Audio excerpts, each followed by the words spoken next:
What is going on, Wolfpack Nation? Welcome to another episode of the Tuffy Talk live show. We apologize for those technical difficulties there, but we're back rolling. No harm, no foul. We got the crew here, Greg DeLay, Michael Tracy, Kins, and myself here. Definitely looking forward to this show. Yeah, it's all good, Greg. It's okay, man. You know, technical difficulties. You're fired. Yeah, You're fired. You're fired, man. You're fired. Yeah, no, it's all good. But we appreciate y'all. Thank you so much for your patience. And again, apologies for that. But We'll make it up to you. don't worry, Aiden. We will get to some NC State football schedule release for sure, as that is definitely going to be a big point of this show. Definitely getting right to it. But make sure, again, if you've been with us before, you know the drill. But if you haven't before, as always, make sure you hit. First of all, just leave any comments you have, any questions, thoughts, concerns, thoughts about the schedule. And just, again, we'll get to all of them here tonight. But yes, Terry Suggs, we are live for real now. And so we're good with that. And lovely weekend to be a Wolfpack fan. No doubt. We'll definitely get to that a little bit here too. And then what's up, Rusty from Lexington, North Carolina. But real quick here, what's up? Oh, Lexington's like right beside me. Sorry. Yeah. You're good. You're good. She's saying hi to her neighbor. Right, yeah, exactly. Davey. So since we're going to be considering the football schedule as a quote unquote tweet of the week here, I wanted to go ahead and address one thing first, and that way we'll kind of just go into that, you know, our tweets of the week. But obviously, yesterday during Kansas City and Bengals was a huge game for sure. I mean, definitely for Pac Pros. Obviously, BJ Hill and Jermaine Pratt with the Cincinnati side, and then Joe Tooney on the Kansas City side. So definitely, you know, you wish that all of them could have made it to the Super Bowl, but obviously, you know, one team had to come out on top, and what a crazy ending it was. But I wanted to go ahead and talk a little bit about is obviously the two Pac Pros and Cincinnati side have been highlighted and all over Twitter. All over Twitter. It's been absolutely blowing up. And so I wanted to kind of talk a little bit about it. Yeah, Marquez Valdez-Scantling, which let's talk about that real quick. Are we claiming?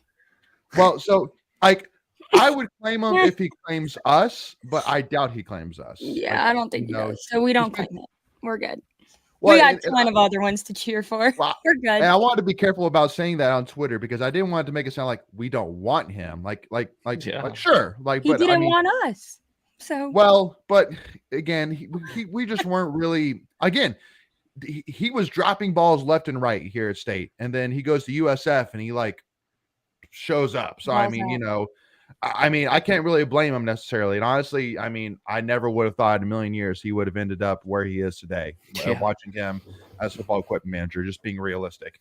I mean, Bo Hines was outshining him left and right. And you can even argue Ramos was shining more than Marquez Valdez-Scantling was. But yeah, no, absolutely. Thank you for bringing that up, Aaron, for sure. But anyway, so obviously, you know, the game ending was – I think any football fan would agree that's not how you wanted the game to end for sure. Like, you know, obviously making it seem like that it was Osai was the reason that Cincinnati lost. And so obviously after the game, you know, watching him just, again, this guy is 22 years old.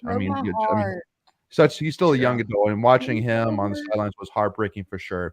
So I do want to highlight the positive first, and I'm going to show this quick clip right here of BJ Hill during the post game, basically standing right beside Osai while he was getting questioned. And I mean, I love it. So with that being said, we'll watch this quick clip real quick.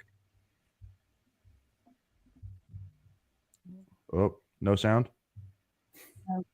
No. Okay. Anyway, perfect. So there's great night. Whatever. Okay. Anyway, but basically for those watching, I mean, BJ Hill standing right beside Osai and basically just stating right from the get go, like, hey, listen, guys, this guy played his butt off.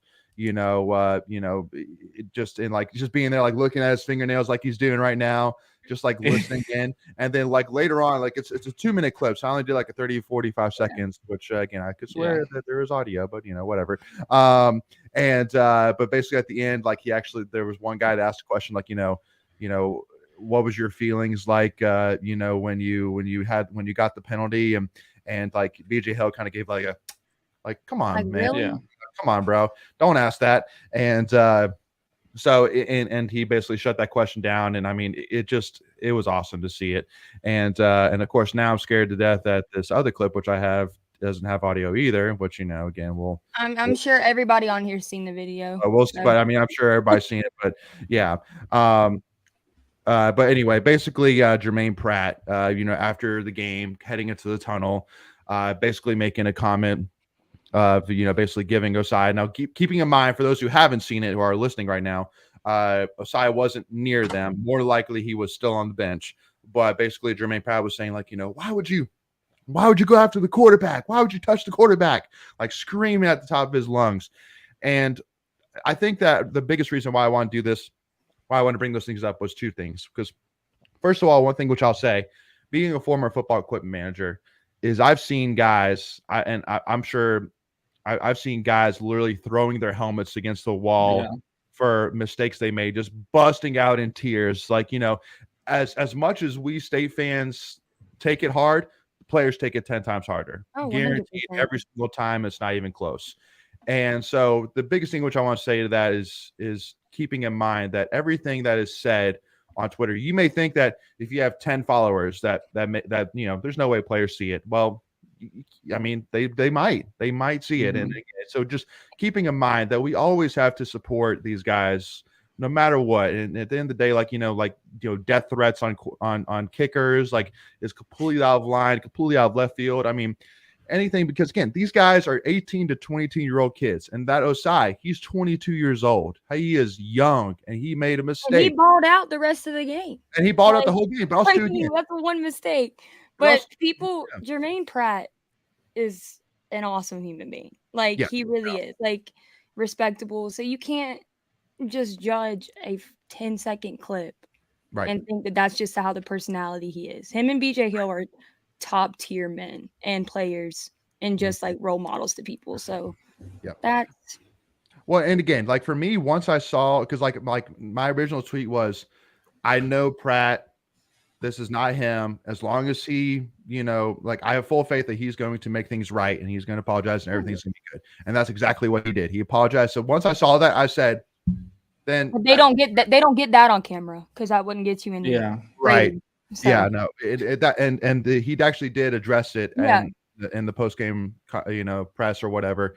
But that didn't get blown up. Exactly, and the bad part. Yeah, for me, I don't have a problem with what he said. It's not like he was out there on the sidelines like berating Osai in front of the whole team, in front of the cameras. It was his real emotion coming out on his way back to the locker room. So, I mean, like you said, as long as he whatever. I'm sure him and Osai talked and got it all straightened out. People are making it seem like Osai was right in front of him. Yeah. Like, I'm sure that if Osai was anywhere around him, that was not going to come out of his mouth. But I mean, like Christian says, hey, Morgan, that's my cousin, sorry. Christian said, way easier for fans to say, like, I would never react like that. But, like, think about it. They were trying to get that Super Bowl win that they didn't get last year. So obviously, like, that mistake is going to be, people are going to have emotion about it.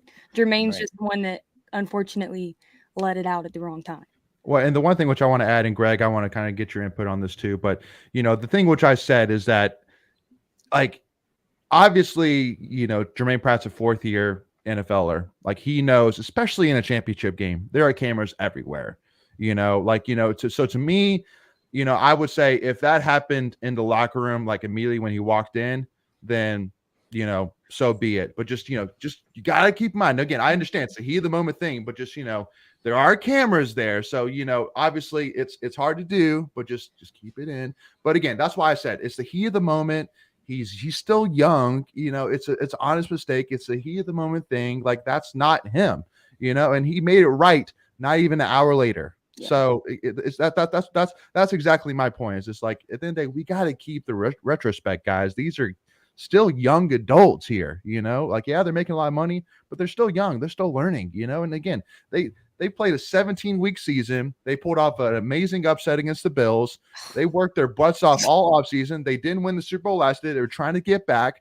So they were one play, but you could argue away at the end of the game from winning that game. And they lost. So I get it. And I completely agree that, yes, thank God it wasn't in front of Osai. But again, I guarantee that Pratt, luckily enough, BJ handled it better, in the moment and was able to stand beside Osai. But I guarantee you, if that Osai interview happened an hour later, Jermaine probably would have been standing right beside him as well. Guaranteed. Exactly. Greg, I want to get your thoughts on. Go ahead, man.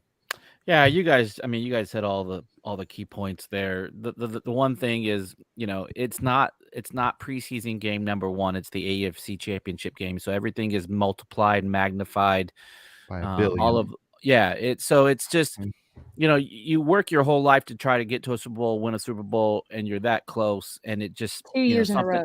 Yeah, Right. something just happens.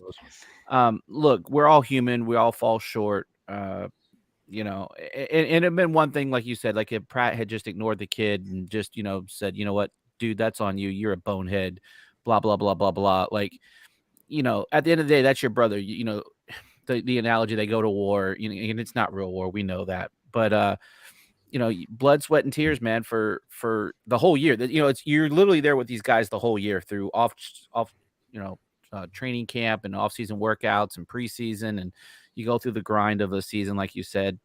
It's, emotions are at high. And so I don't have a problem with what Pratt did. Like, you would probably like him not to do that. But, I mean, look at Tom Brady. Tom Brady is, the greatest of all. And you've seen him chewing people out in their face. Yeah. Like, he wasn't even in their face. Stephon Diggs last week. Awesome like, going off on Josh Allen. Like, yeah. So, but that didn't get the type that this is getting. And it's right. Agreed.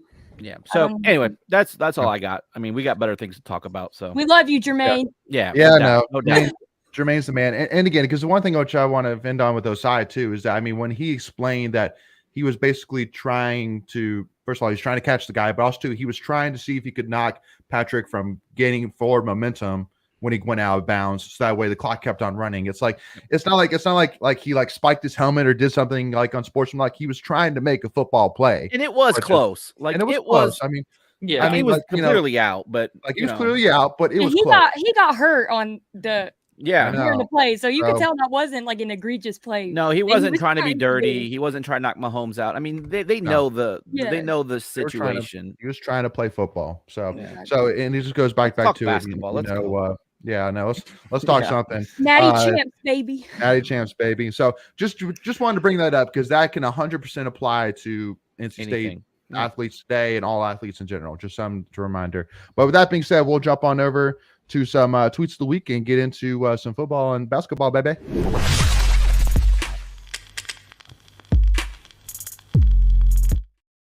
All right, so here we are. NC State football schedule release, baby. Woo, woo, woo. Now, Natty Champs, baby. I'm just kidding. Now, I do gotta say here, y'all, I am very disappointed that the Virginia game is on a Friday. I'm very disappointed that, honestly, just because that's one of the games that we had circled we were going to go to. So now I have to take now a lot of people, anybody wants to go have to take that extra. Say again. We're still going. You're still going. I'm still going, but I didn't want to have to take that extra day off. Yeah, So, but it's all good. Bro, drive 7,000 miles and we'll talk. That's true. Hey, man, this is the shortest game I get to go to. This is an hour and 50 minutes from my house. For you, it's perfect. Yeah, no. Yeah. I'm just saying, just put on, especially because Brandon Armstrong return, a night, big game. 2J. Yeah. So, for those listening in, we'll just kind of go through it real quick, but let's first of all, let's talk about those first three. So at UConn, then Notre Dame at home, and then at VMI at home. Mm-hmm. And man, what a roller coaster, going from playing at UConn, which from how they played last year, it'll be solid, but it won't be, close to playing Notre Dame at home for sure. Now the one thing which will be interesting is, man, like if it's hot, which September 9th at home, it could be hot. It'd be so. I think that's gonna be a 3:30 night game. We'll see. Yeah, I think that's gonna be a 3:30, not either 3:30 or a night game. Yeah, it's Notre Dame, so they don't play noon games. Notre Dame doesn't play noon games. Well, yeah, I guess you're right because the last time we played them was like 3:30. So yeah, you're right. But but either way, it'll be weird playing Notre Dame for the first time since the Hurricane game because it can be like, man, last time negative. No, we played up there. Well, again, at home. At home. Got you. just like just basically saying like, okay, I'm seeing a Notre Dame helmet on Carter Finley Stadium again, and we're not sliding 10 yards after getting tackled. Really. Like a slip and slide. September 9th, that's hurricane season still. So yeah. Oh Lord, just knock kidding. on wood there, man. Knock on wood. I'm just kidding. If you're with me, boys, knock on wood. Yeah, but let us know in the comments, y'all, what your initial thoughts are. But I mean, definitely, Michelle says one big notice, which was that UNC on a Saturday, which is definitely First time very in a different. long time. Yeah. No. So I mean, let's talk about that for a second, right? We have back-to-back Friday games. I've never seen that for a team to have back-to-back Friday night games in college. Yeah. With Virginia on the 22nd away, and then the 29th against Louisville at home, and then the UNC game's not on a Friday. So like if you would have done the 2 Friday games, which I had heard rumors, I'd seen some stuff on Twitter earlier today that we were going to have 2. You would have probably assumed one would be Carolina and one would be either Virginia or Louisville, but that's not the case. Yeah. And no Thursday games, which is interesting, right? We normally have a Thursday. Yeah. No, that's Thursday nights in the Carter are the best. I know. Now we have a new tradition, Friday night in the Carter. Right? Friday night. It's not a new tradition. We played Carolina a couple years ago at night, but now the other interesting thing is that we play Clemson after a bye week, but Clemson plays Miami during our bye week. So that's interesting. I think that's a huge advantage for us. I mean, how could it not be? And Clemson plays Notre Dame the week after us. So it's kind of sandwiched in between there. That's going to be tough for them. And I mean, we've got Miami right after Clemson, so that'll also still be tough. And but I mean, I think it sets up as well as it could for us. Considering and don't sleep on that at Duke, Clemson, Miami. That's a tough stretch. Like people like Duke is on the rise. So no. Again, but definitely kind of throwing that Marshall game in the middle is kind of interesting as well. I it's been a while. I feel like most of our schedules are usually 4 out of conference in a row, typically. Well, I think the Marshall game is the one that replaced Cincinnati, and that was the only open date Marshall had. Was October 7th. I think we're supposed to play Michael, Cincinnati the insider. That's insider, man. I like it, Michael. Awesome. But definitely. It'll be cool hosting Miami again. That'll be a cool game. And then playing at Wake Forest one more time before the we have a couple more times. We play them 2 more times. At Wake Forest and then State, and then we lose the streak. So definitely got to enjoy it. But I don't know. I'm still going to be really hesitant to go to Wake Forest again because I hate playing at Wake. I've literally gone to 3. Actually, no. Actually, I have won once, but it was as a manager. But I've never won there as a fan. So, but I won there in 2014 when Matt Days went off like 200 rushing yards. So for me personally, I went to Virginia last year, but wasn't for State, and I've been to Virginia Tech, but that wasn't for State. So I will knock off 3 new stadiums this year, 4 new stadiums, because I've not been to Duke for State and I've not been to Wake. So I got 4 new stadiums that I'm going to this year. So I'm excited about that. Virginia Tech is going to be really fun. Definitely hoping that it doesn't rain this time, so that way my family and I can actually enjoy the legitness of Inner Sandman for sure. That's going to be chilly. It's going to be cold as you know what. I'm already. Could be snow. There could be snow. Maker's not on here, but he'd be telling that 100 times over. Go ahead, Michael. Outside of Clemson and Notre Dame, because I think we can all agree those will be the 2 toughest ones. What's the toughest outside of those 2? I would have to go either Miami or Duke. Yeah, I mean Miami is just a toss up right now because they just have you never know right now, so you have no idea what you're getting right now. Life is like a box of chocolates, or sorry, Miami's football roster is like a box of chocolates. You never know what you're gonna get. So, but I mean, I love the schedule though in terms of, I think it's a very generous schedule because we knew going into the season who we had to face. So I think that the lineup fits really well. Like especially getting Clemson after bye week and they play the week while we're sitting at home watching them. Like, that's pretty big. So, and they're playing Miami, so it's not like they're playing just some Joe Schmo they can just look by, So either. So, but yeah, Michelle says they beat I don't know, Michelle, if you're talking about UNC or not, but anyway, she UNC, said that she has not had good experience at Wake Forest. I don't think many State fans have. And Duke Stadium was small several years ago when I attended the game versus NC State. Yeah, that was 2013 when it was close, but that was the year Duke went on to the ACC championship. I mean, they have a track around their field, so that's definitely like a high school environment. Yeah. That Again, I mean, hats off to their coach, though. Definitely got to give a hats off to the coach. I mean, again, do I love it that Duke is good again? Absolutely. I mean, I'm all for it.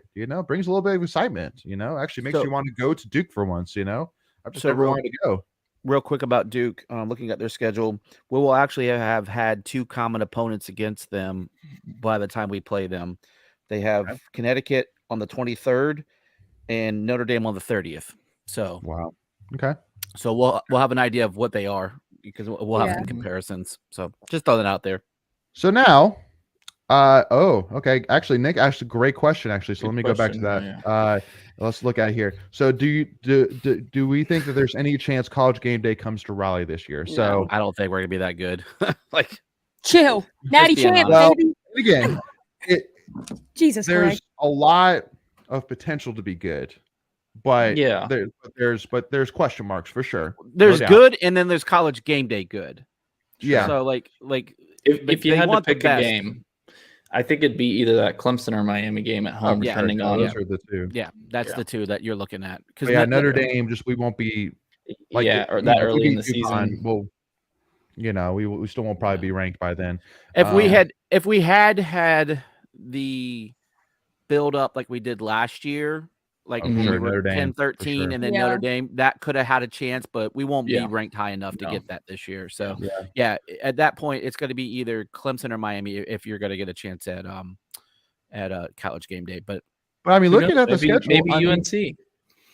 But you also maybe the other thing too is you have to look what games are happening the 28th and the 4th. It's all the most compelling the other games. Game? Yeah. I mean, there's so many different factors. Yeah. Well, and again, I mean, looking at all the games up until Clemson, I mean, there's none that besides Notre Dame that I'm necessarily like, oh man, we're gonna have a tough time winning that. But again, it also really just depends. There's just so many question marks right now. So basically, meaning if you're going to circle 2, it's gonna be Clemson or Miami, but it really depends on how our roster comes together, how we do, period. But also, what games are playing that week, which, to be determined. So we'll see. One last thing, we'll move on. Clemson and Miami, that might be the 2 weeks in the history of Carter Finley where you've had so much name recognition in back-to-back weeks coming into town. Oh, for sure. I'd agree with that. So Christian Jones says if we went out going into Clemson, maybe. Yeah. Michelle says we played Miami for College Game Day last time I attended one. Yeah, that was the last time it was in Raleigh, period, which is an absolute shame and a half. Devin Hester. Yeah, and then Lee. Well, that could be a factor in it. Be like if Miami. The last time we went to Carter Finley was against Miami. Both teams are top 25 or whatever. Yeah. Yep. It's possible. Well, we'll see with freaking Miami. Yeah, geez. Miami is like they could be a national championship or they could go 0-12. Like, who the heck knows? Yeah. So Jingle Fang says having our bye week the week before the Clemson game is ideal, but probably wouldn't help getting game day since they wouldn't see us play the game immediately. Yeah, that's fair. Before. That's fair too. Again, I've Greg and I we've been to College Game Day last year at Clemson, and I pretty much said after that, like, okay, next time I go to College Game Day, it's going to be at Raleigh. Like, I mean, man, it was a lot. It was a lot. So anyway, so all right, y'all. Let's talk basketball. Let's go. Almost. One thing real quick. I know. Got to bring this up. Max says, per Tar Heel Illustrated, Max says the ACC, quote unquote, wasn't fair in the schedule that's being released tonight. He is very disappointed. He didn't have give some more wine. Said, you'll see. Now, the one thing I will say, looking at their schedule, it's tough. They played in the Coastal. Get over it. Let's go. Time to play some real big boy football. It's tough. I'm not gonna lie. Like here, let me walk it through for you. So you're playing South Carolina. I mean, are we really upset if they go 0-12? Not at No, all. I'm not. I'm just saying. I mean, I'm just looking at it. Just like dang, it is tough. I thought. Let me walk through it. Let me walk through it. Cry me the New Easy River. No, I know. I mean, it's. I mean, hey, like to me, it's kind of like now we're even kind of deal. Justice. But again, so let's walk through real quick. So bro, you got a Heisman candidate. Get over it. Let me go through real quick. We're all mad now. real quick, and then we'll hate on it. You got it. You got it. All right. So South Carolina at a neutral site. You play App State and Minnesota at home. You go to Pitt. You have your bye week, and then you play at Syracuse, Miami at home, at Virginia, at Georgia Tech, Campbell at home, Duke at home, and then at Clemson, at NC State. That last one's gonna be an L. I mean, that's a tough schedule. I mean, you can't spell Wolfpack without an L. Let's go. Exactly. No. So hey, you get what you reap what you sow. You made your bet, not laying it. I mean, you got a schedule for years. Now you're getting a tough one. Candidate, you think he'd be able to turn any team into 12-0, right? For real. We'll see. Exactly. Dude, you scheduled the teams. You scheduled half those teams. Yeah, the non-conference ones they schedule. But no, I will say, Duke and then at Clemson, at State will be tough. Yeah, but to say it's unfair, that's just like I don't know. Duke could go back to being Duke again. It's just so much harder now for them to figure out how to have the refs let them win. Exactly. They're a whole different scenario now. That's what they also have Campbell right before Duke, so that's basically a bye week late in the season for them. So I'm calling it now. Campbell's going to beat UNC, and then at Clemson, then at State. So that's kind of a cool thing. That's also another big thing in our favor is they have to go to Clemson before they face us, which the Clemson effect is a real thing. So all right. Basketball time. Let's do this, baby. Let's go. Okay, timeout. I would like to stay out first. I've been saying since August that we're national champions. So if it happens, you all owe me an apology. Every single one of you. Because y'all been calling me dumb. All kinds of stuff. No, not dumb. Crazy, but not dumb. Crazy. Yeah. Unrealistic. Yeah. That's true, Jingle Things. That's true. They had 2 buys last week. Last year. Last year. Yep. Last week? Yeah, no, last year. Yeah. But yeah, y'all, again, I mean, so obviously Greg, Kens, and Macon did the watch party, and I was there in person. And I mean, I will say for sure that, what was it? Probably with, 8, 9 minutes left in the game, down by, 8, 9, something like that. I was pretty much saying like, this is not looking good. But man, like, and the biggest thing, which I'll say first and foremost, is the thing that impressed me the most. DJ Burns obviously was incredibly impressive. We'll talk about that here with this tweet of the week. But this was honestly, to me, the definition of a team win. Like everybody played a role. Everybody did a piece. Now, obviously, Big T getting knocked out, where there's some questionable calls. They got him in that situation. Absolutely, there were some questionable calls on him that got him in foul trouble early. But man, like TJ making that huge 3 to give us the lead. Jarkel Joyner, did his piece. Casey, was slow to start, but then he felt it late and made some big shots for us late. EB played some big minutes. Again, to me, that's Greg Gant, his dude, 10 rebounds. Yeah, no, and again, I just haven't even gotten to him on the list. But yeah, again, it's just proving my point. I love the fact that it was a team win right there. Effort. Yep. Mm-hmm. And again, to beat a really good Wake Forest team on the road in a place that State doesn't win a whole lot. I mean, just to be honest, we just always have had issues with Wake Forest, and so to win there in a game that the commentators said verbatim, it was a quad 1 win. Now, obviously, that is to be determined, but I mean, I give up on trying to figure that out. I know exactly, me too. So, but I mean, he said emphatically it was a quad 1 win. So.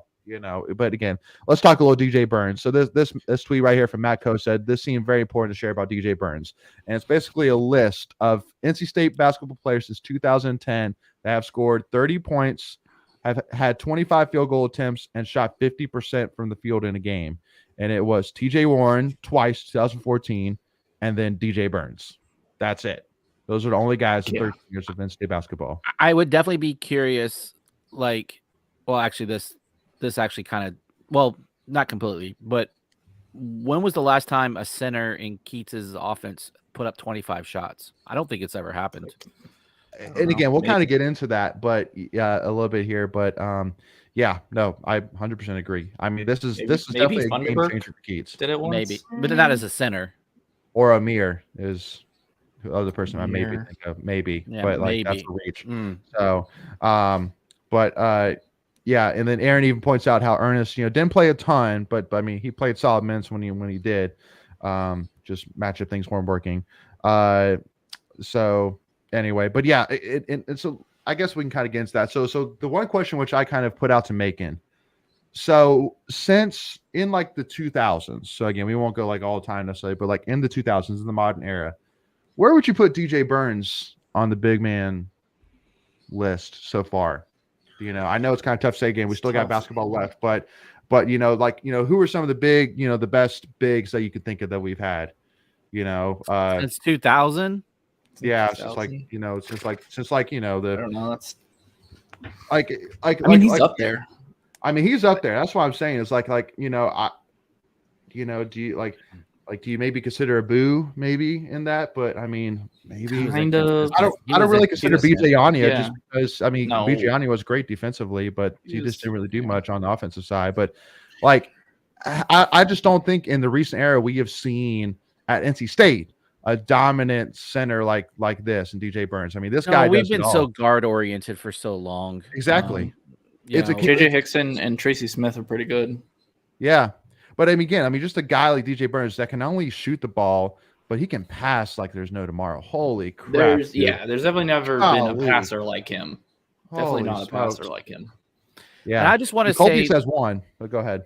No, I was just say I want to say that what Coach Keach said in his weekly conference call, we've been saying all along all year, is just he's a unique player. He's an old school player. Coach Keats called him a dinosaur, but we didn't go that far. But we were just talking about how he backs people in. You just don't see that in today's game. That's just not the way basketball works today. It's all face up shooting, driving to the basket. He lulls you to sleep, and I love it. And Wake, it was an interesting thing on Saturday. Forbes kind of got some heat about not doubling him, and he basically Forbes said, did you see what happened when we did double him? He passed out of it. So. Yeah, they chose to pick their poison, and DJ just was there for it. So, I encourage everybody else to call out and call him Whopper on the road because apparently he responds well to that. So, and we'll show that tweet too. But cool. Aaron did point out CJ Leslie, Richard Howell, and I would say, very different game types. I mean, CJ Leslie was, obviously you're skinnier, but more of your electric player, athletic. And then Richard Howell is just a rebounding god. So, but I mean, again, just like DJ is he just makes shots. Did we have a guy that was in the NBA for a while? Wasn't there a guy Powell? Was there a Powell? I figured I thought there was a guy named Powell that was that's ringing a bell. Yeah, but I can't remember. Yeah, I'm stalling. He might be for 2000. I think Tommy Burleson is the only person with more rebounds in NC State history than Richard Howell. Yeah, I remember that. I remember that from our fantasy draft. Yeah, which again, I had CJ Leslie in it, which was a reach for sure. If you haven't checked that out, but again, I've always said that CJ Leslie I felt was Josh Powell. Yeah, I think he was decent. But I always said if CJ Leslie, not to necessarily hate on Mark Guthrie, but I just feel like that if he had a better coach, CJ Leslie could have been so much more than he even was.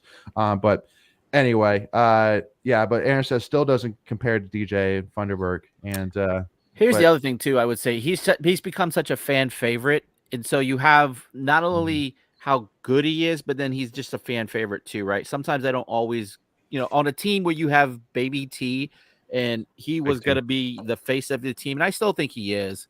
But that was where all the hoopla, if you will, pardon the pun, was around was T, and then you kind of have DJ upstage him a little bit in the popularity contest. So I think that's kind of a dynamic we didn't see coming. Well, and let me make 2 points here, and Mike and I were talking about this, but the biggest thing which honestly DJ has done for us now is. Now we can honestly go through him a lot more than we originally were. And because now you got on the outside, you got at least KC, Jarkel, and Big T. So now if you're a defense, because that if you're going to stop, you would hope that now that if you're going to stop DJ, you have to double him. There's not pretty much many centers in college basketball right now that can handle DJ one-on-one just because of his size. He's just so big. Right. And so if you double him, who are you going to come off of? You're going to come off of Big T? You're going to come off of Jarkel? You're going to come off of Casey? And if you take that one step even further, now we have 4 legitimate scoring options, right? In the last couple of years, we've had 2, maybe 3, but the third was never consistent. We have 4 guys that any game can score double digits with KC, DJ, Jarkel, and T. And Mhm. that fifth one, that fifth one's more your defensive guy, your rebounder, your grinder guy, which is fine. And by the way, these guys know their roles now, and they're playing very well. Yeah, they're to playing that well role. within the Playing system. so well each other. Yep. And the other thing which I want to point out too is, Greg, we lost you. Hold on, Greg, we lost you. Greg, we lost you. Muted himself. Yeah. Yeah, we lost you. Nope, they can't hear us now. But anyway, while he goes back, so the one point which I do want to make though is that the crazy thing too is that we're still playing without Dusan Mahorchik. We're still playing without Jack Clark. We'll stay playing while Isaiah Miranda is still figuring out, where he's going to be. Again, like it's there's so much potential there. What is going on now? Anyway, Greg, do we got you now? Nope. Nothing. Is it me? Nope, there we go. No. Oh, there we go. Now we got you now. You're Try good. again. I don't know what's going on. You're good. I was just saying we got 4 scoring options. Moving on. Yeah. So anyway, again, just the biggest thing right now. So who do we got? So on Wednesday we go against FSU. Florida State at FSU home. At home. Yeah. Which I mean, you look at it, I think FSU's 7-19 or 15? something like that. 15? 7 and 15. 7-15. Yep. So I mean, you go, oh, they're not going to be anything, but I mean, they took Clemson to the wire. So They beat Pitt. They beat Pitt on the road. Mm-hmm. Yep. So I will say this real quick. They've dealt with a lot of injuries this year, and they've got arguably their best player back, Miller, in the last 2 or 3 games, and they've been playing a lot better. You could call this a trap game. I don't think it's a trap game. I think FSU is better than their record indicates. They've been playing a lot better. I don't think they won out of conference game all year. I don't think. If they did, they might have won one. I think they won one. One or two. Yeah, but they're almost 500 in the league. If they had won, on Saturday, they would be over 500. So they're not as bad as their record indicates. No, not at all. And unbelievable. I don't think it's really a trap game because you got Georgia Tech on Saturday, so it's not that's the trap. Looking ahead to that one. Yeah. So absolutely. Yeah. So Keats is 1-4, I think, against Florida State. So it'll definitely be tough. Yeah. No, it'll be a tough one. But again, 9 p.m. So on AC Network. I hate so those late tips. Yeah, no, it's the worst. So make sure to tune in for that. And again, it'll be a great challenge. But again, I mean, that's what we're looking for. Not a crazy challenge. It's a winnable challenge. But I mean, it's down the road. So I mean, it can be a decent win. Definitely, obviously not a quad win. No, it's at home. Oh, it's at home. Oh, okay, sorry. The next 2 are at home. I thought you guys were talking as if it was out the road. So I thought originally it was at home, but then you guys were talking. It seemed like we were going on the road. So I was like, oh, my apologies. No, you're good. You're good. So here at State. Okay, so perfect. Q4. Even better. So and we haven't lost Q4 yet this year.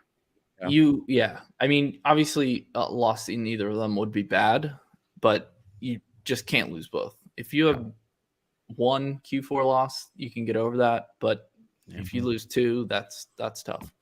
Well, and especially too right now. I mean, believe it or not, I mean, State women and men are. I mean, we're necking at that top 4. I mean, we're nipping at it. Necking's an interesting terminology for it, but nipping, I will definitely take that. Whatever, But to kind of go back to that point for NCAA tournament, I think you can afford to lose one of these. I mean, obviously you don't want to, but you could afford to lose one of these this week. But for a top 4 seed in the ACC tournament, you can't lose either of these. Yeah. And the other thing I will say about if you were to lose both, and not that we want that anything, but the ACC is a very down conference from historical purposes, even though they're looking at 7-8 teams. But if you look at those bids, only one's like in the top, like a top 5 seed, and that's UVA. Everything else is 7, 8, 9, potentially even a 10. So you don't want to lose those Q4 games for sure. Yeah. Now, Aaron asked a question. Do you have any prediction for what's to come for Isaiah Miranda? I mean, my original thought is like now we can be a little bit not as pushy of trying to get him, going. Like Isaiah, we need you. Like get in here and play some minutes. Like now it's like, you kind of leave it more up to the coaching staff on kind of getting a feel of when he's ready. and maybe starting to try and get him in there. But also too, it's kind of tough because you're really starting to hit the meat of the ACC schedule too. Mhm. So We're over halfway. there. I don't think we'll see him. If we haven't seen him yet, I don't think we will this year. No, Yeah. I don't think you see him unless like we end up blowing Georgia Tech out by 43. Like it would be something like that. Yeah. And the other thing I is agree. he's going to end up probably redshirting, and there's no guarantee he even comes back next year. So it's going to be one of those players where he may never actually play for us. So we'll see. And we've been down 2 forwards, and he hasn't even played yet. So yeah.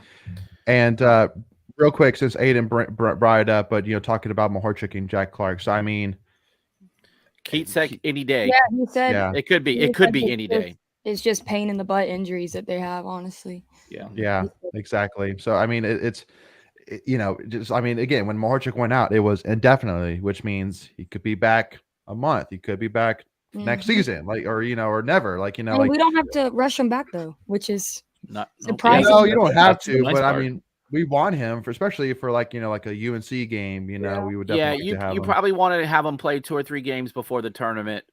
Just 'cause you don't want a do or die situation being their first games back. So that would be my guess. So exactly. And then what else was it? Michelle also said that Traquavia Smith was listed as one of the John R. Wooden Award late season top 20 by ESPN about an hour ago, which is awesome for sure and well deserved. I think Traquavian, again, he's a guy that shoots the ball a lot each game, which I mean is expected. I mean, he is that good of a player. You want him shooting the ball.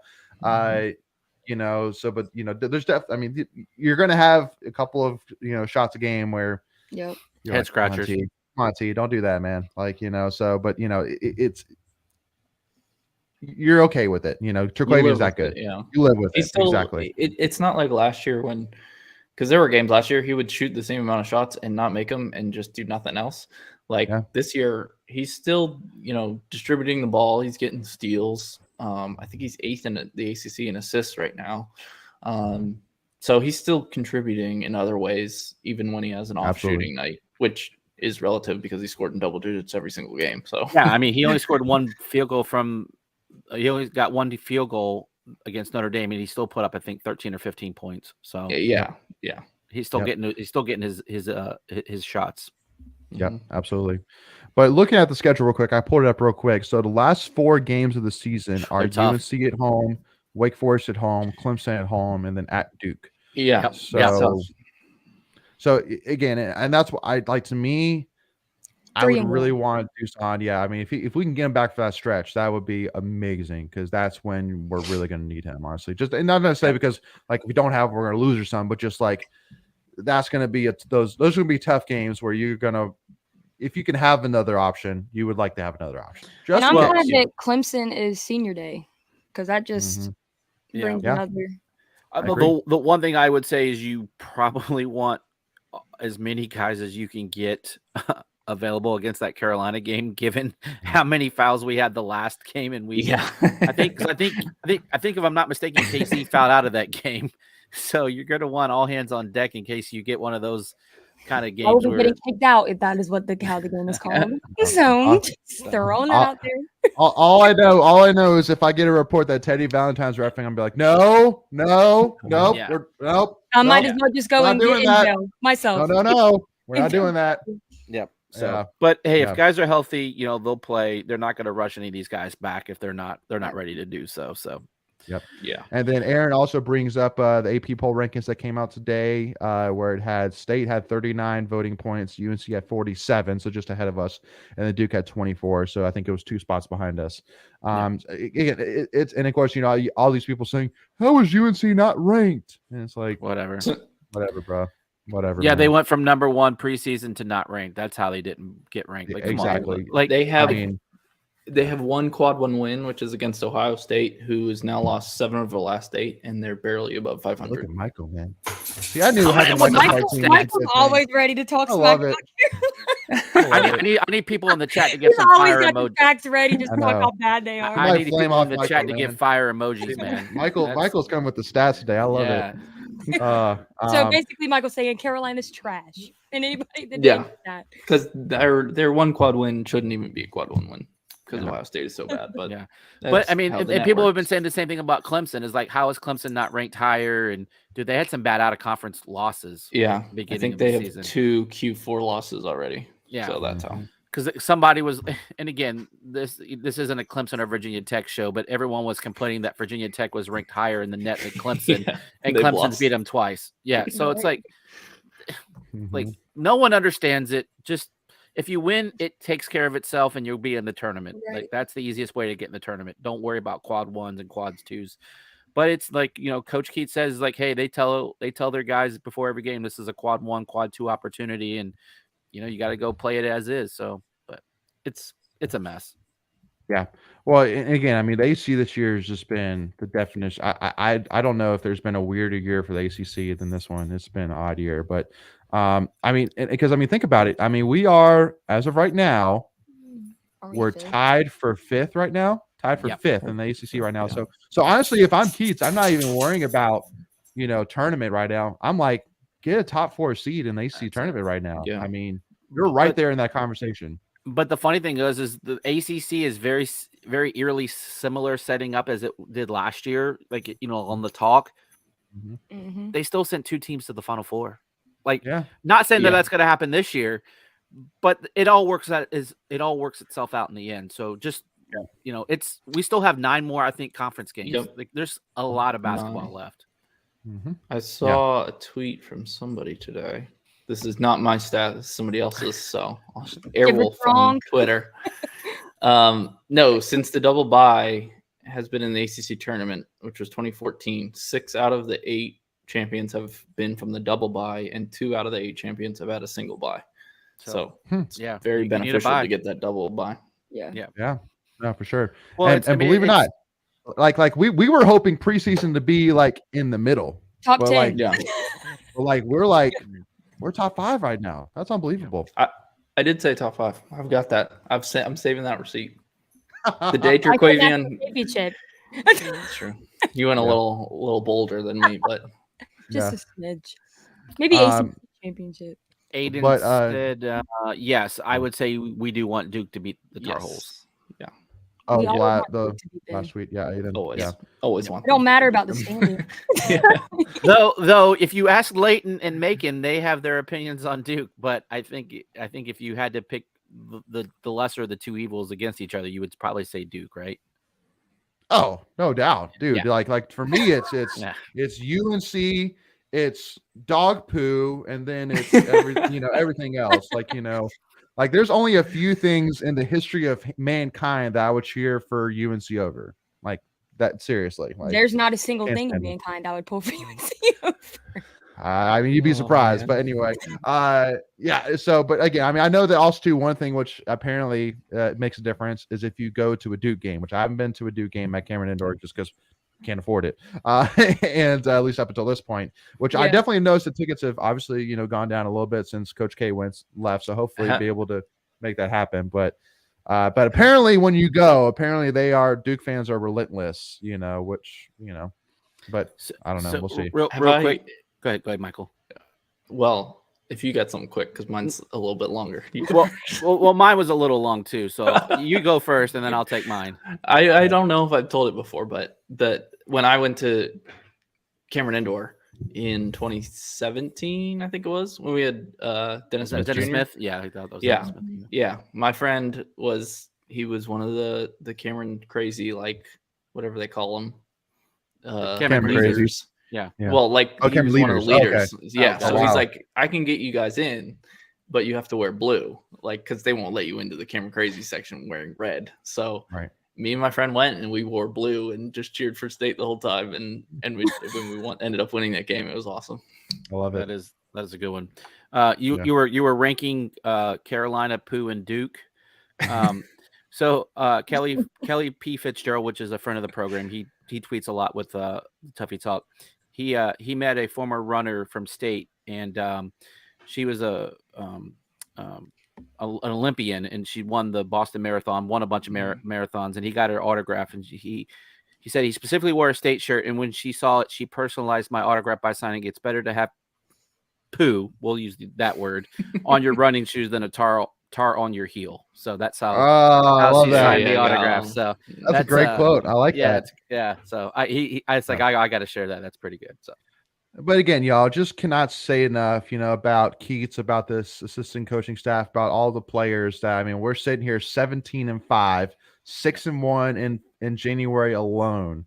And that one is, we'll put an asterisk next to that. We'll put asterisk beside that 7-0 in this month. Yeah, but again, either way, it's just unbelievable. We're 6-0 and then 1-0 or 0-1 against the referees. Yeah, exactly. We're 0-1 when we're playing 8 against 5. Yeah, exactly. Michelle, I love it, says, I will never pull for UNC. Aiden says, I hate Carolina with everything in me. Michelle says, my mother cheered for communist Russia team versus UNC when I was a child. And that's why. Yeah. And remember, Michelle, not all heroes wear capes. So your mom was a saint. So exactly. Or is a saint. Yep. And then Aaron says tickets are $200 on StubHub right now for the NC Duke game, which is not bad. That's actually. Not bad. That's yeah, not bad for Duke. Yeah. So and people are camping out right now, and they could just buy a $200 ticket. Especially all their parents are rich anyway. So why don't you just give them $200? Yeah. Right. Well, and so this is one quick thing. So do you camp out for every game, or is it just for the UNC game? It's just for the UNC Duke game. That's what I thought. Okay. That's what I thought. Okay. That's what I thought. So, which that makes sense. But they're already camping out for it, so. Yeah, Right, I saw a thing on TikTok that I had no idea. They make each tent. You have to have a certain amount of people in each tent, and they go inside and take a quiz to see who knows Duke better. Like a huge, it's a huge booklet. It's a lot of questions about Duke basketball history. I'm like, what the heck? So again, for those who don't know it, I definitely $200. Yeah, I'm buying it. But it's definitely, I can't think of really too many traditions that are better than that one. That's just one of the all-time great traditions, no doubt about it. Yeah, it's like you have to have a certain number of people in the tent at all times. They check in the middle of the night. A roll call at random times. Yeah, so there's a reason I joined the Navy, not the Army. I didn't want to sleep in tents, man. So Yeah, exactly. Michelle has an awesome quote right here already. I haven't even read it, but I just read the first sentence, saying, my daughter was just accepted to state, which congratulations on that. That's awesome. And when she was only 5, she turned, actually one thing, she said accepted. She didn't say that she's going there necessarily. But anyway, she's going. You don't apply not to go, right? Anyway, and when she was only 5, she turned up her nose at a UNC fan walking by at the football game and said, there "Mommy, she's definitely going." I love it. She's she's going. Yep. Good stuff. So again, it's awesome. Now, we do want to kind of transition here a little bit. First of all, talking about kind of going through again. It was a amazing weekend, to say the least. Obviously, Ice Pack, first of all, I got to talk about them. First of all, winning 7 games in a row now ever since they lost against UNC. And now they play UNC again on Friday night at Invisalign Arena, which is right by the airport. I think the game is at $8:45, $8:30, something like that. It's super cheap. I think you can get a ticket for $10. NC State versus UNC. We need to pack that thing out for sure. It's a big opportunity. And even though we've lost 2 in a row against UNC, we're a much different team now than we were then. So make sure to check that out Friday night.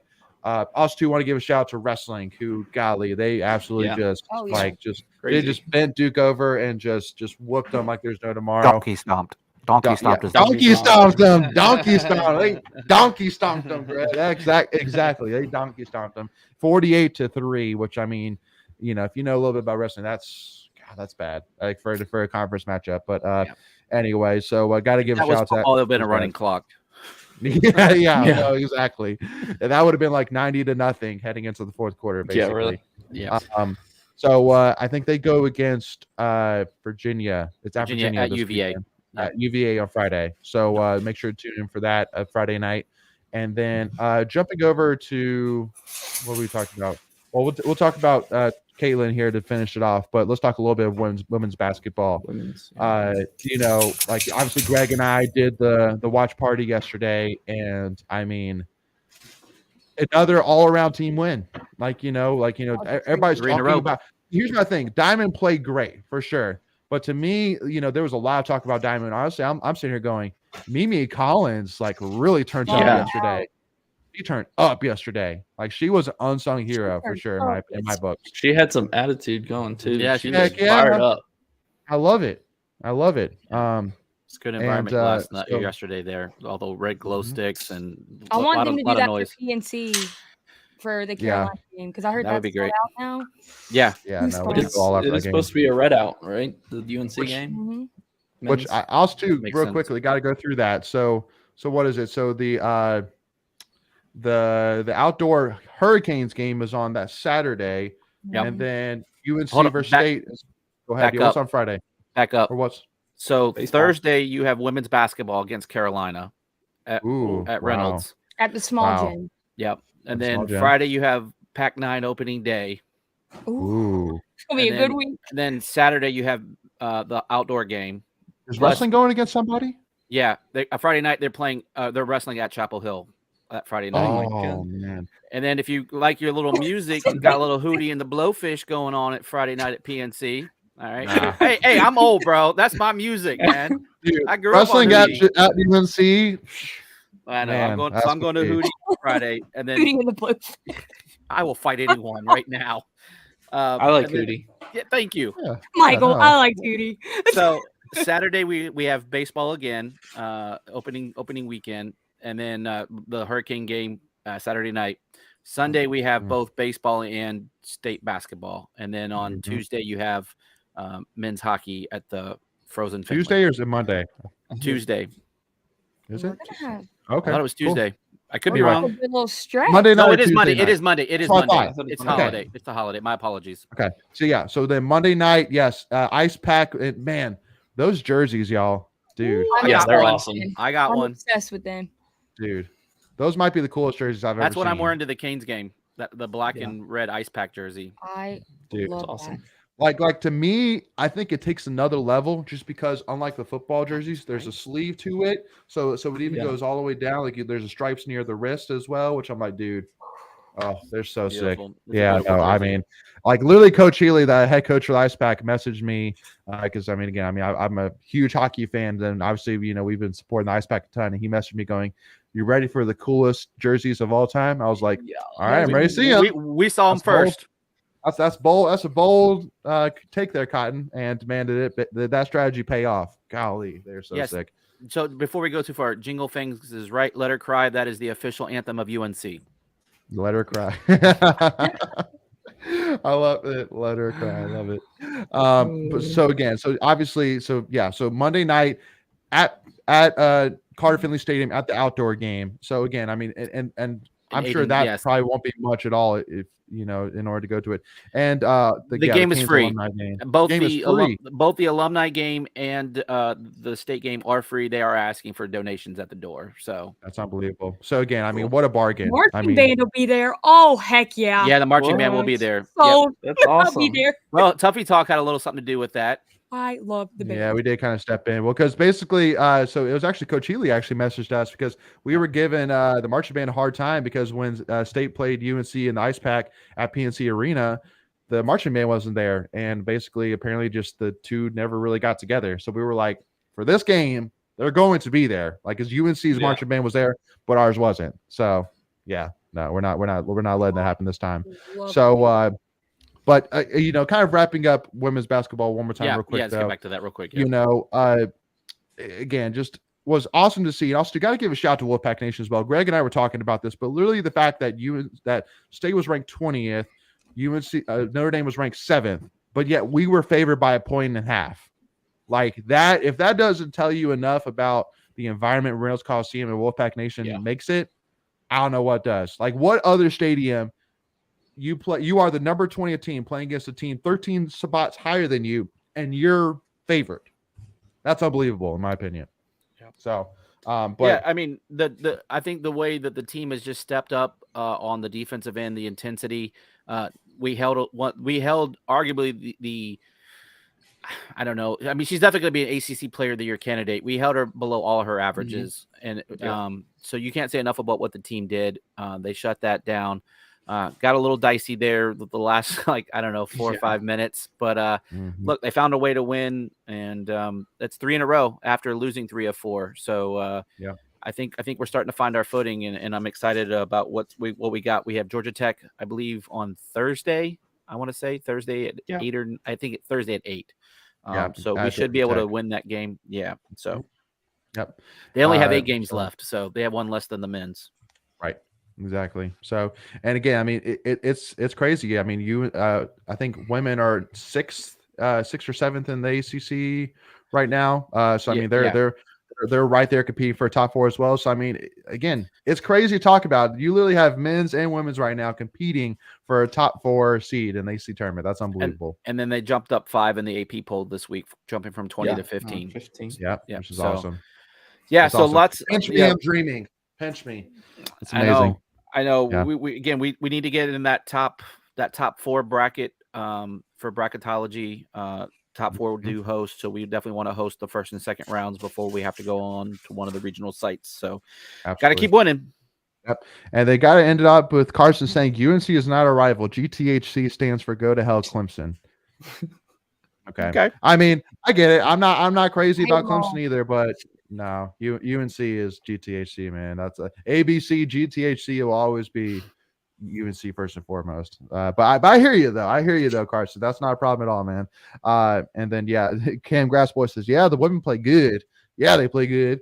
All right. So now kind of wrapping it up here, talking about, I mean, somebody who, in my opinion, I mean, if I could stand up without you looking at my waistline, I'd be giving this girl a standing ovation because, man, like, she deserves all that praise and then some. And that is the only Caitlin Tuohy. And the first thing I think of, honestly, when I say her name, is literally, once again, when we did the dollar trivia, and I said, can you name me the star of our cross country team? I asked it 2 or 3 different times and nobody could say it. There's not a single state fan in all of NC State, in all of Wolfpack Nation, that should not know the name Caitlin Tuohy inside and out, breathe, eat, sleep that name. Like, she has absolutely revolutionized cross country NC State, in my opinion. Like, you know, I put out a tweet out there saying, in my opinion, she's the most accomplished athlete that state has had. And somebody came back talking about, I think it was Jamie Shue. I can't remember the name exactly, but it was another cross country star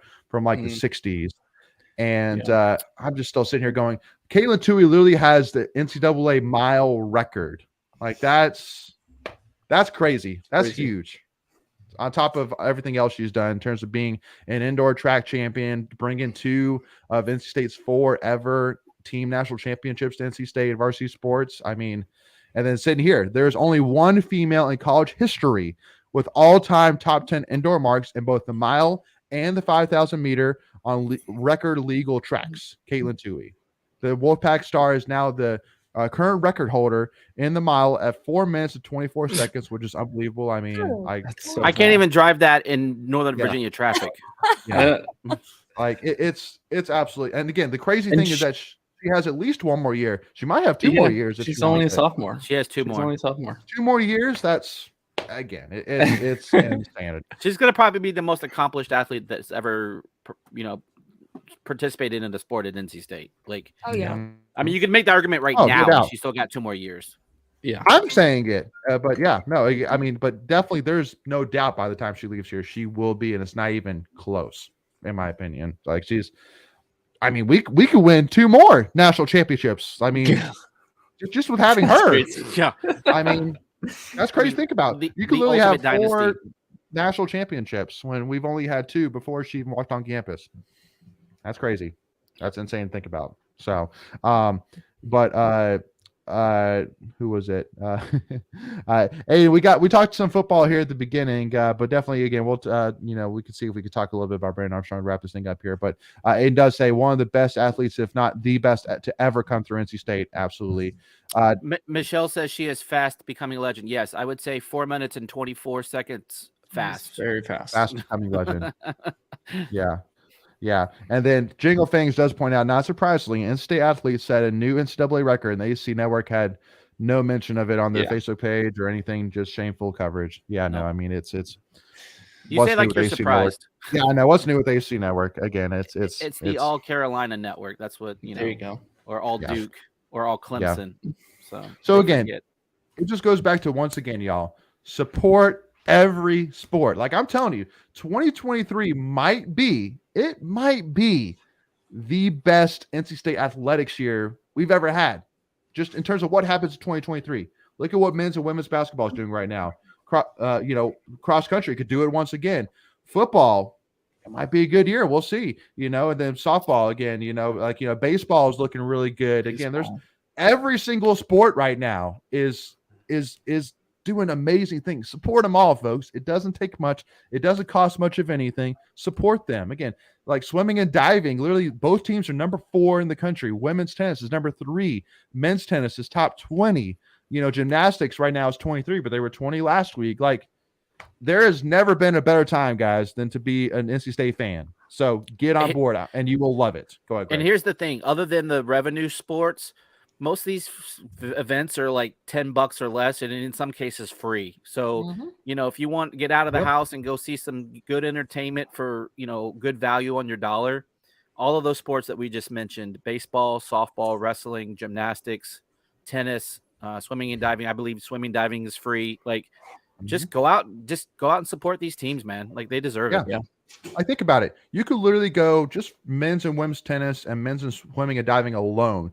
You can go see the number 3 team in the country, number 4 team in the country, number 4 team in the country, number 18 team in the country for absolutely free. That's insanity. Yep. So, and Carson brings up men's and women's soccer as well. Absolutely, 100% deserve respect as well. So again, all of them do. Yeah, all of them do. Simple as that, y'all. So, and Aiden says, ready to see how Highfield performs after this. He looked good yesterday. Absolutely. No, I'm telling you, y'all. I think the state baseball can be good. I'm looking forward to it. I'm excited. Yeah, we'll be having our previews here pretty quickly. I'm guessing. Yeah, for sure. So definitely, and also make sure to stay tuned. We're actually going to be talking some NC State men's and women's tennis this week, y'all. So make sure to tune in for that. But kind of wrapping it up here. So do we want to talk a little bit, Brennan, or do we want to kind of wrap this thing up a little bit? I guess we could just spend like 30 seconds on it a little bit, basically saying we'll find out. I mean, I don't think there's really much that we can really know at this point. I don't even think I've seen a picture of him even on campus yet. I haven't seen a picture of him on campus yet. No, the only thing I saw was the Adobe photoshopped, of him in a state uniform. Right. I haven't seen anything. He was in the picture with the weightlifting groups. Yes, that's true. Coach Thunder's been putting out. He sticks out in that group. Yeah, with the ginger in him. Yeah, exactly. So again, I mean, and the biggest thing which I love on top of it too is seeing MJ Morris putting out videos of him training, working, which I love. And it's like he's going to be here, folks. MJ's not going anywhere. I can almost for certain, unless things completely change. I don't think he's going to go anywhere. So I mean, you can't help but get a little bit excited. Now, obviously, is there holes? Sure, but there's still a lot of time before football season gets here, folks. There's still a lot of time. There will be another transfer all summer. Opportunity. Like, there's still a lot of time to make improvements. So the one thing I will mention real quick, if people didn't see it, the spring game was announced today. It's April 8th. Yep. So for anyone that, is tracking that. And also, let me see here. I got it. It is, hold on. There we go. It's 214 days. There you go. Love it. Yeah. So there's your opening day right there. So, and I put it as a noon game. Yeah, 214 days, 214 days, 14 hours, 36 minutes, and 35 seconds, assuming that it's a noon game. Obviously, we'll adjust once the time comes out, but that'll give you a ballpark. So, not that I'm counting. Yeah, no, absolutely. And then Aiden does bring up a big question as well. I know Justin Cook's mentioned it a couple times, but will the field, meaning for Pac-9, be ready in time for the season? It's looking close. Yeah, it's looking close, but apparently there's been talks already with some stadiums, whether it's the Holly Springs Stadium or the Mudcat Stadium, potentially for the first weekend series, something like that. So, it sounds like if it does, it'll only be for that first weekend, and then it'll be ready for the next week. So. Everything looked good. If people have been following, obviously they put in the turf behind the plate and up the baselines and up in the right field. They have turf now for the warning track, so all of that is in. The grass is in. The last thing I saw them working on was the bullpens. So I don't know how much more is left after that, but I can't imagine much more. Yeah. Now, the one thing which I will say, obviously there was pictures that came out about what the field looks like. And I will say it's a change for sure. But I also say BP Cox immediately said, just wait for it to be finished. It's not done. Yeah. It's not done. Just be patient. And here's the thing: that's kind of the style that the colleges are going to, a combination of turf and natural grass. A lot of SEC schools are doing it. Go ahead, Michael. Yeah, I think the one that you were saying, the one that I've seen people point out is Mississippi State. They have the exact same thing. Once it all grows in and gets worn down a little bit, it fades a little bit. The colors will mix together better. And it'll look good. Yeah. Now, the one thing which I will say is I think anybody who's been to a good amount of state a good amount of Pac-9 games, all you're going to do is look at that scoreboard. You won't notice anything else. You'll just look at that scoreboard being like, holy crap, that's our scoreboard. Nice. And you'll just look at that the entire game for probably a season. You won't worry about nothing else. That's going to be me. Like, I'm going to be like, wait, I actually don't have to see the individual boxes be different colors and be like, wait, is that 319 average or 219 average? Like that was basically me. So, I mean. And you'll be able to see the replays much clearer because you could never see the baseball on the bang bang plays. You're like, where's the baseball? Pretty much. And the other thing I'll say is I don't think anything would have gotten approved without Elliot Avent signing off on it. So no, 1,000%. Because I mean, obviously me, I was a little bit worried seeing how the home plate turf was black, which I'm like, ooh, but again, there's something to it. Again. Just like Michael said, I'm sure Avent has something to do with that. So I'm sure it's been thought through. So Greg, did you want to wrap us up here or? Yeah, look, we've been talking so much good stuff about NC State, but unfortunately, last week we lost one of our own, big NC State fan, Richard Wilson, who I met up in 2015 up at Pittsburgh. Just a really diehard dude. He created a big NC State fan page on Facebook that I'm a member of, and just an all-around great dude. Passed away really early. So just wanted to send out my thoughts and prayers to his family, and then of course Michael's grandpa had passed away last week. So I'm sure he was probably a Wolfpack fan. Grandma, excuse me. My apologies. So anyway, just wanted to send out our thoughts and prayers to those people, and just we're thinking of everybody that's knows Michael's family and then knows Richard. So but appreciate that. And the Packer family even still too as well. Sure. Definitely want to give a shout out to the Packer family. Losing Billy Packer was a big one for NC State and Wake Forest and many others too. But I think best announcement ever. Best announcement of all time. They wanted on a dunk. Yeah. No, Macon actually still has the newspaper with the quote on it. They want it ... on the dunk. And it's like, the best of all time. Absolutely. Aiden, also, I know we'll wrap this up, but again, I love all the questions. We have such great questions right now. That's why I'm like, I want to kind of hold on to it a little bit here. But Michelle said, did you know that they donated the old scoreboard to Campbell? Did not know that, but that's good. That's awesome. That's good for them. Aiden says, when will the new scoreboard for Carr Finley start to be built? I'm guessing right after the hockey game. Right after the hockey game, it'll get started. I heard the footers were already in, allegedly. Like I had heard that. So I don't know. Probably seems like something they could do without disrupting everything. Exactly. So but I guarantee you that they're going to need every single day and minute that they can get once it's going to be exciting to watch. It's going to be amazing. Holy crap. Like that new scoreboard and the new sound system. I mean, I'm going to be like Notre Dame at home with a new scoreboard and a new sound system. Holy crap. We got it. The night game. You get the lights in there too. Yeah. Bro. Michael, don't do that to me.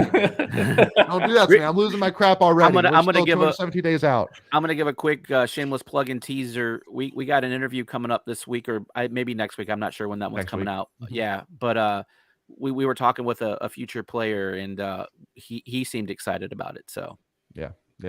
So make sure so you don't miss out. Again, we got 2 awesome episodes here talking some men's and women's tennis, and again, a huge episode you will not want to miss out on. And then just like Greg alluded to, we have a future NC State football player that we interviewed that will be coming out the following week. So to make sure you don't miss out on that, all you have to do is again hit that free subscribe button, hit that free notification bell, which is again free to do, and also to make sure you are notified on all your devices whenever we go live with any new content, whether that's watch parties, our Tuffy Talk live shows, any of our episodes. And then also too, if you wouldn't mind as well, do us a big favor, hit that like button. Let us know too. Again, y'all, we have 18 people in here with us right now, at least from what I can see. The the biggest thing which I'll ask, let us know feedback. We would love to hear from our Mega Six supporters, our fans. What are things you've liked, what are things you would like to see more of? What are some things you're even not really crazy about? Let us know feedback. At the end of the day, we're 5 NC State fans here, just talking NC State things, but let us know what y'all think, and we would love to hear it and definitely adjust to it as well. And also too, as always, y'all, want to give a huge shout as well as we hit a humongous accomplishment of 10,000 Twitter followers, which is unbelievable to say the least. Baby. Our next goal is to fill up PNC. Yeah. February 19th, that's happening, guaranteed. But hopefully before that happens. I meant followers, enough followers to fill up PNC. Oh, I love it. Yeah. Okay. Yeah. See, so our followers, we've already filled up the dope. We've already filled up Reynolds. So now we want to get not PNC. I'm going to Carter Finley, baby. Oh, hey, we've got to do one at a time. Eventually. We can't just jump to the Carter. Yeah. But anyway, I think that's kind of a neat thing to kind of track now, right? We want to fill up those places. So. Yeah, exactly. But yeah, no, thank you, Aiden and Nick. Thank you to everybody. Again, this has been an awesome show. Loved all the questions. Loved all the comments. Again, we're just sitting here going, man, we don't want to end because there's been so many great questions and thoughts. Yeah, we love but y'all. again, y'all have been awesome. We love you guys so much, and I can't wait to. And also to, I'll be at the Canes and the Ice Pack game.